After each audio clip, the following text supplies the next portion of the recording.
UFC 305 is absolutely stacked from top to bottom. Headlined by Dricus du Plessis and Israel Adesanya. This is going to be a great card, and I'm here to make you guys some money. Let's go. Opening up the main card, we have Stuart Nickel against Jesus Aguilar. This is a banger of a flyweight fight to open up the card with. Stuart Nickel making his UFC debut in his hometown in Australia. He has heavy hands, moves forward, has the volume, has the pressure against a more of a sub-specialist in Jesus Aguilar. This is a clash of styles. Stuart Nickel will get in your face, will throw combinations, and will try and put your lights out. Last couple wins coming by TKO or KO. Against Jesus Aguilar, loves his guillotines. Great off his back for submissions. That's the only way I see him winning this fight. So I do have Stuart Nickel by decision or by TKO. The next couple of fights I'm going to break down for you here. It's going to be a bit weird because some of the guys that I'm breaking down should not be in the UFC. They're simply not good enough in these next three fights.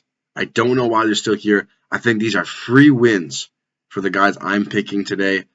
First up, in the welterweight division, we do have Song Kenan against Ricky Glenn. Song Kenan, good boxing, good wrestling. He's well-rounded. Arguably, could have beaten Ian Gary. Dropped Ian Gary in that fight. He's fighting an absolute can in Ricky Glenn. This guy should be cut from the UFC. He's not good enough at all. He gets beat way too easily, way too often.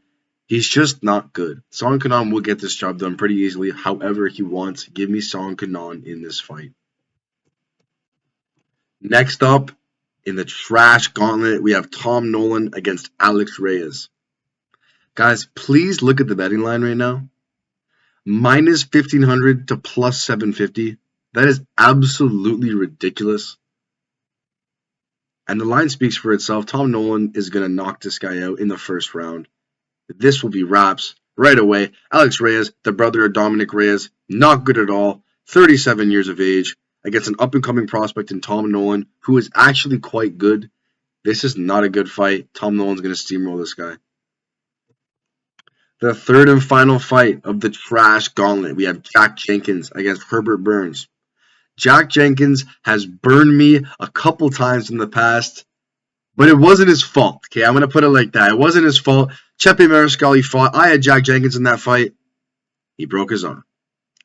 Just unfortunate. It's what happens. It is what it is. He's fighting Herbert Burns, a submission specialist. That's all he is. He has no hands at all.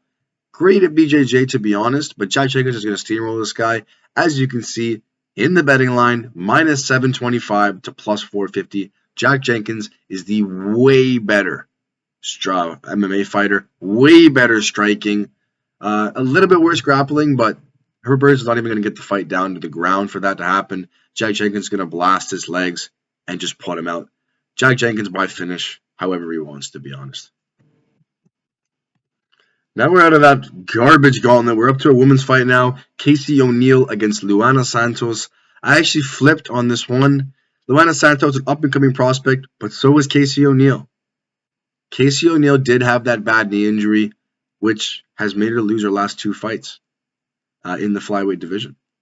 She's actually a good fighter. I think she has great hands, but she's going to get beat on the ground here. Luana Santos is absolutely world-class in the grappling department.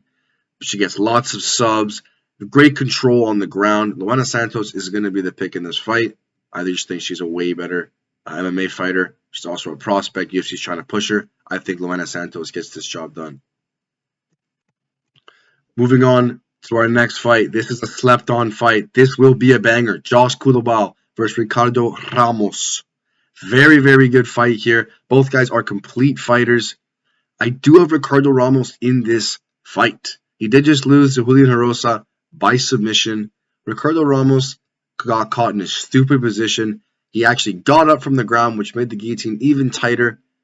But I just think Ricardo Ramos is just a better fighter. He's way more well-rounded, has a better resume on his record, and he's way better on the ground. That's where I think the fight's going to go. I think Josh Culibao is going to get dropped. Ricardo Ramos is going to jump on a gi, or he's going to jump on an arm triangle, and he's going to submit Josh Culibao. Give me Ricardo Ramos as my dog in this fight. Moving on to Junior Tafa, the brother of Justin Tafa, against Vulture. Walker, the brother of Johnny Walker. This guy actually had me yelling at my TV last time, Walter Walker. I was so hyped for this guy. It's like, oh, it's Johnny Walker's brother. This guy's going to be gross. He steps into the cage and he tries to just wrestle and lay on his opponent the whole time, and he got fucking beat. I was screaming at my TV. I was cheering for Lucas Bresky in that match. Fuck Lucas Bresky. That guy's ass. But the way this guy made me hate him by just trying to lay on his opponent and do nothing, Walter Walker made me an absolute hater. I was hoping he'd get knocked out. I was hoping he'd lose that fight. But I do have him in this fight. And if he loses this fight for me, this guy is going on the op list. Fuck Walter Walker if he loses this fight. He is the way better grappler in this matchup. Junior Tafa, no takedown defense whatsoever.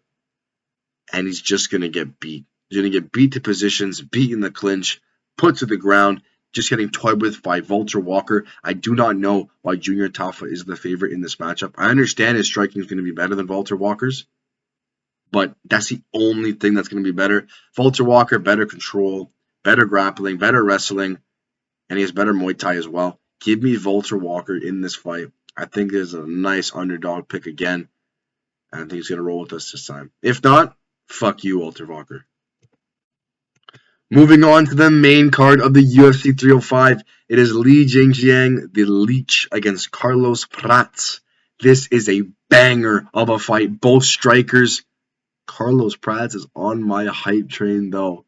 I think Carlos Prats is so clean. His striking so good. Can fight in both stances. I love his jab. Love his knees and bows up the middle. Carlos Prats is an absolute monster in this welterweight division. You will see why this is in a couple hours when he fights. This guy's a monster. He's going to make big marches down that welterweight division. His first victim being Li Jingliang. Give me Carlos Prats in this matchup. Bam Bam Tai Tuivasa against Jairzinho Rozenstruik. This is actually a good fight for a heavyweight division fight. Both men like to strike. There'll be no wrestling in this matchup. Tai Tuivasa is a kill or be killed type of fighter. He goes in there trying to hunt for your head, and if he fails in that first round, he's going to sleep. Tai Tuivasa, big guy, lots of power in his hands, good striking, but he has zero grappling. Jairzinho Rozenstruik, also great striking, but he has the better grappling against Tai Tuivasa. Now, I don't see Jairzinho Rozenstruik shooting a takedown and just laying on him for 5 minutes. I really don't see that. But if he does and if he wants to, he can. He can easily win this fight. His path to victory in this fight is wrestling. I think he can win on his feet as well. But if Jairzinho Rozenstruik really just wants to win this fight, play it safe, he can just wrestle him, put him to the ground, land some ground and pound strikes, and I think he wins this fight. I think Rozenstruik's the better fighter overall in any situation this fight becomes. Give me Jairzinho Rozenstruik in this matchup. Mateusz Gamrot against Dan Hangman Hooker. Mateusz Gamrot injured my hype train in Rafael Fiziev. I love Rafael Fiziev. I hope he comes back soon. I really want to see him fight again. Mateusz Gamrot, an absolute pressure wrestler in the UFC, probably the best pressure wrestler in the UFC, against Dan Hangman Hooker, literally a zombie, does not get knocked out, will never go away. He will test your cardio, but it won't matter in this fight. Mateusz Gamrot's cardio is world class. His wrestling ability, his clinch ability is just really good. Mateusz Gamrot's going to win this fight by decision, just by laying on the whole fight and landing nasty ground and pound strikes on Dan Hooker. Moving on to the co-main event, we have Kai Kara-France against Steve Astro Boy Erceg. This is going to be an absolute banger of a fight. You guys may think, oh, it's flyweight, nobody cares. This is an absolute banger of a fight. Steve, aka my dad Erceg, against Kai Kara-France. Erceg's going to get this job done. This will be a striking battle.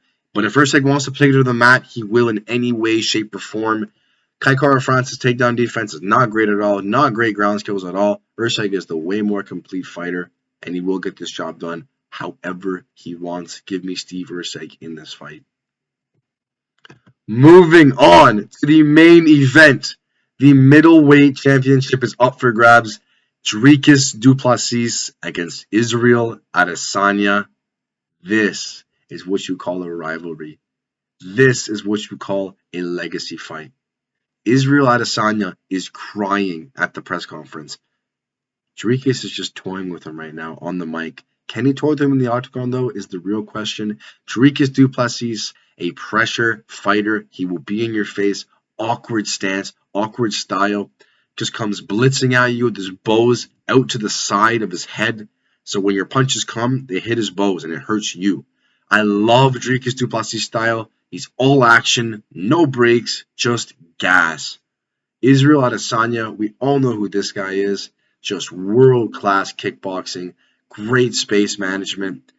And honestly, I do have Dricus in this fight, mainly because I just don't like Israel Adesanya. Whenever he fights, he's so boring. He stands there, stays at space, throws little jabs and kicks to score points on the judges' scorecards. I love Dricus. I think he runs in there. I think his style is going to be really awkward for Israel Adesanya. I think he's just like Strickland, Dricus du Plessis, but he has a bigger bag of things to do to his opponent. Strickland is just a jab merchant, a jab teep kick merchant. Dricus has wrestling. Dricus has the awkward style and the blitz. I think Israel Adesanya gets overwhelmed and Dricus wins this fight and stays with his title. Thank you guys for listening to me against this UFC pick. It was a bit rushed. Sorry about that. Me and Cristo were trying to record together and it just wasn't going well. So I had to come back home and do this quick for you guys. Those are all my picks. Hope you guys make some money.